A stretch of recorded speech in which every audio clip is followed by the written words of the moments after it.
അവരാദ്യം മത്സര ഓട്ടമൊക്കെ നിർത്തട്ടെ. ഒരു മത്സര ഓട്ടം നിർത്തണം. പിന്നെ ഈ കുട്ടികളുടെ കൺസെഷൻ വർദ്ധിപ്പിച്ചിട്ട് ഈ നാട്ടിലൊരു വഴക്കുണ്ടാക്കാൻ അവരും കുട്ടികളായിട്ട് ചർച്ച നടത്തിയാണ്. ട്രാൻസ്പോർട്ട് സെക്രട്ടറി, സ്പെഷ്യൽ സെക്രട്ടറി ചർച്ചകൾ നടത്തി.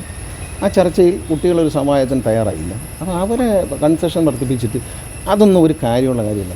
അതൊക്കെ നിങ്ങൾക്കറിഞ്ഞോ, ഇവരെ നിന്നൊക്കെ 5 രൂപ വെച്ചൊക്കെ വാങ്ങിക്കുന്നുണ്ട്, കൊടുക്കുന്നുമുണ്ട്.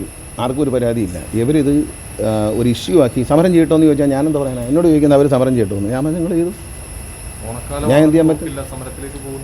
ഓണക്കാലത്ത് ഓടിച്ചില്ലേ നമ്മൾ KSRTC 500 ബസ് കിടപ്പുണ്ട് കേട്ടോ. KSRTCയിൽ 500 ബസ്, 500 മുതൽ 600 ബസ് KSRTCയുടെ കയ്യിൽ ലോക്കൽ ബസ് പണി ചെയ്ത് കുട്ടപ്പനാക്കിയിട്ടുണ്ട്. ഡീസൽ അടിക്കുക, ഡ്രൈവറെ വയ്ക്കുക, ഓടിക്കുക. ആ സമരം ചെയ്തോട്ട്. സമരം ചെയ്യുകയാണെങ്കിൽ ഈ KSRTC വണ്ടി മൊത്തം ഈ റോഡിലിറങ്ങും. KSRTCക്ക് ഇപ്പോൾ വാങ്ങിയ വണ്ടി കൂടാതെ ഇപ്പോൾ 1200 വണ്ടിയാണ് ഞങ്ങൾക്ക് എല്ലാ ദിവസവും ശരാശരി വർക്ക്ഷോപ്പിൽ കിടന്നിരുന്നത്, ഇടിച്ചും വർക്ക്ഷോപ്പിലുമായിട്ട്. പക്ഷേ ഇന്നത് 450 വന്നിട്ടുണ്ട്. അപ്പോൾ അത്രയും വണ്ടി ഞങ്ങളുടെ കയ്യിൽ സ്പെയർ ഉണ്ടെന്ന് കൂട്ടിക്കൊണ്ടാണ്. 500-600 വണ്ടി സ്പെയർ ഉണ്ട്. അവർ സമരം ചെയ്യുകയാണെങ്കിൽ അതിങ്ങിറക്കും. ജനങ്ങൾ അത് പറയുന്നതിനൊരു ന്യായമൊക്കെ വേണ്ടി അവർ പറയുന്നതെല്ലാം അനുസരിക്കണം സാർ. കുട്ടികളുടെ ചാർജ് വർദ്ധിപ്പിക്കണം എന്ന് പറഞ്ഞാൽ അവരുമായി ഒരു സമവായത്തിലെത്താതെ ചാർജ് വർദ്ധിപ്പിച്ച് എന്തായിരിക്കും ഇവിടെ സ്ഥിതി? എന്തിനാണ് ആവശ്യമില്ലാത്ത ആളുകളെ സമരത്തിലേക്ക് തള്ളിവിട്ട് പ്രശ്നം ഉണ്ടാക്കുന്നത്?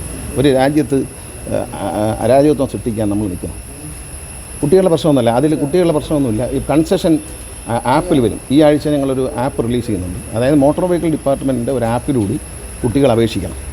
അപേക്ഷിച്ച് കഴിയുമ്പോൾ അവർക്ക് അതുവഴി പാസ് ഇഷ്യൂ ചെയ്യും. അല്ലാതെ പാസ്സില്ലാതെ കുട്ടികൾ കയറുന്നത് തെറ്റാണ്. അങ്ങനെ കുട്ടികളാണെന്ന് സ്റ്റുഡൻ്റാണെന്ന് പറഞ്ഞ് 45 വയസ്സുള്ള ആളും കയറി പോവുകയാണ്. അത് പറ്റില്ല.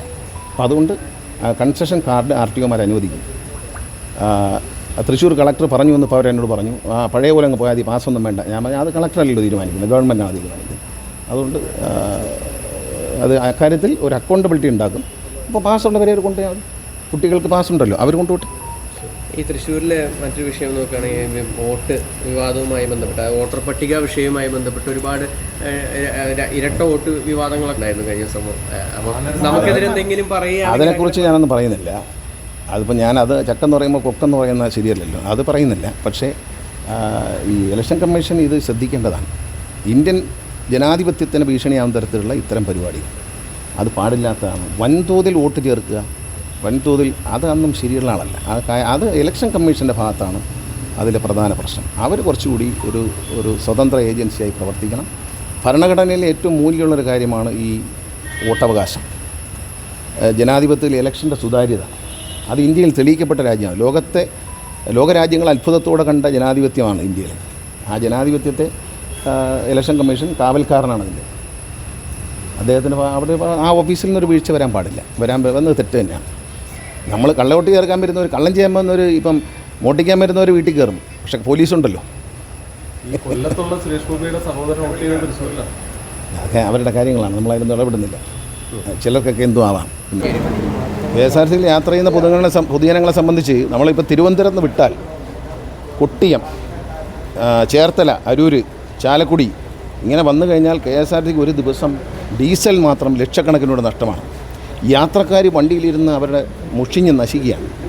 വളരെ ദുർഘടമായ പ്രശ്നമാണ് ഇത്. ബഹുമാനപ്പെട്ട ഹൈക്കോടതി ഇപ്പോൾ ഇടപെട്ടിട്ടുണ്ട്. ഹൈക്കോടതിയുടെ തീരുമാനം വളരെ നല്ലതാണ്. അടിയന്തരമായി ഇത് ഞാൻ എൻ്റെ ഒരു ആശയം പറഞ്ഞാൽ, ഞാൻ ഇടയ്ക്കൊന്ന് വരാമെന്ന് കരുതി. ഞാൻ പിന്നെ ജില്ലാ കളക്ടറെയും പിന്നെ റൂറൽ SPയും വിളിച്ച് സംസാരിച്ചിട്ട് ഇത് നടപടിയെടുക്കണം എന്ന് പറഞ്ഞു. പക്ഷേ അവരെന്താ ചെയ്തതെന്ന് എനിക്കറിയില്ല. പക്ഷേ കുരുക്ക് കൂടി വരികയാണ്. ഒരുപാട് കുഴിയുണ്ട് ഇതിനകത്ത്.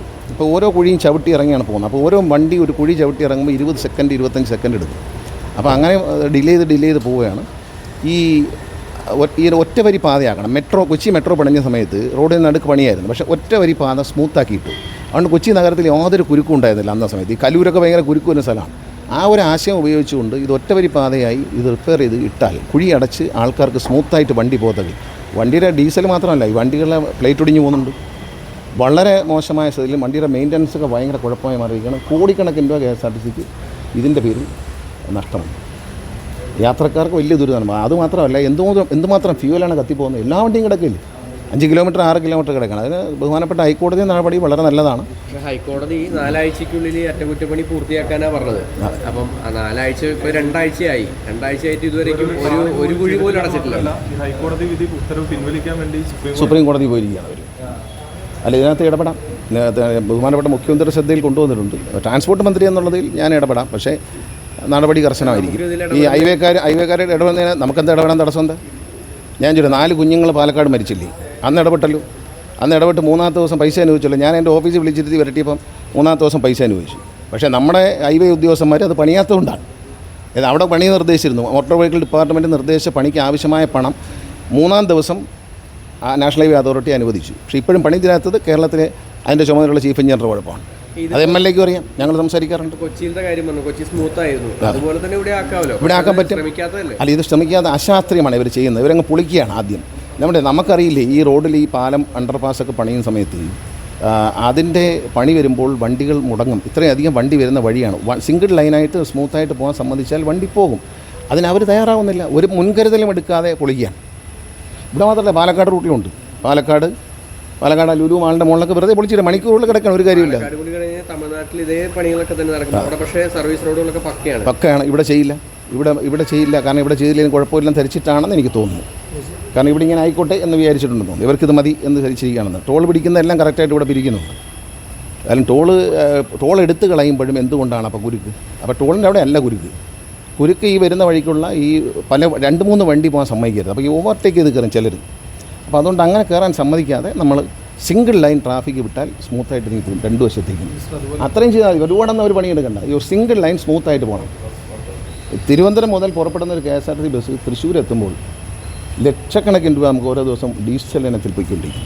നിർത്തിയിട്ടിരിക്കില്ല, ഓഫ് ചെയ്യാൻ പറ്റും വണ്ടി. ബസ്സുടെ